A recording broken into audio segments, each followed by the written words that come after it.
si una persona es notificada por la DIAN por tener deudas fiscales, ¿puede terminar en la cárcel si se rehúsa a realizar los pagos? Pues vean, uno ante la DIAN tiene muchas obligaciones tributarias, ¿cierto? Renta, CRE, IVA, retenciones, impuesto nacional al consumo, etcétera. Pero para que se pueda pensar en aplicarle una sanción penal al contribuyente cuando no paga alguno de esos impuestos,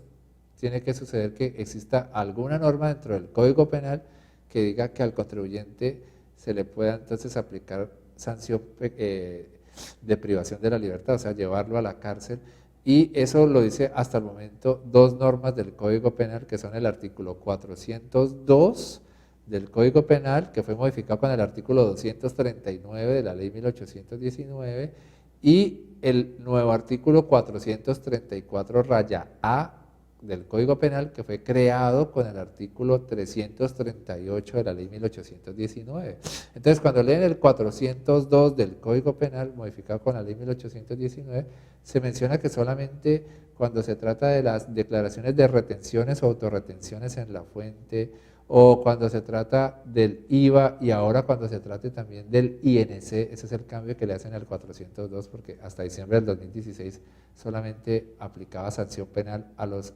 responsables de retenciones de la fuente y del IVA que no pagaran oportunamente después de los 2 meses del plazo que les dan siempre, porque cuando al contribuyente le fijan un plazo para pagar, le dan hasta 2 meses más para que haga el pago, pero si pasados esos 2 meses más no cumple con hacer el pago de sus declaraciones, entonces es cuando viene la sanción penal. Entonces el 402 ahora está diciendo que es a los responsables de las retenciones o autorretenciones en la fuente, a los responsables del IVA y a los responsables del INC, eso es lo nuevo, el INC, el Impuesto Nacional al Consumo, si no hacen el pago dentro de los 2 meses siguientes o pasados los 2 meses siguientes al vencimiento del plazo de declaración, o sea, siempre tienen una gabelita como hasta 2 meses después del vencimiento del plazo para declarar, se pueden tomar hasta allí para hacer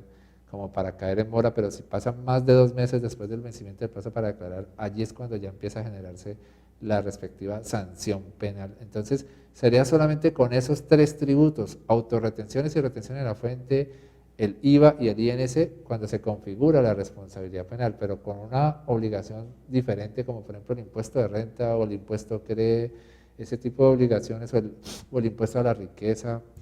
Claro que el de la riqueza exige el pago para que se dé por presentado, pero impuesto de renta o CRE, hay gente que las puede presentar sin pago y corren el riesgo de que se las den por no presentadas. Entonces, pero sobre esas otras declaraciones no se va a configurar la responsabilidad penal, o sea, la privación de la libertad cuando la persona se atrasa en el pago. Sobre esas otras obligaciones no, es solo sobre las obligaciones que están mencionadas expresamente en el artículo 402 del Código Penal.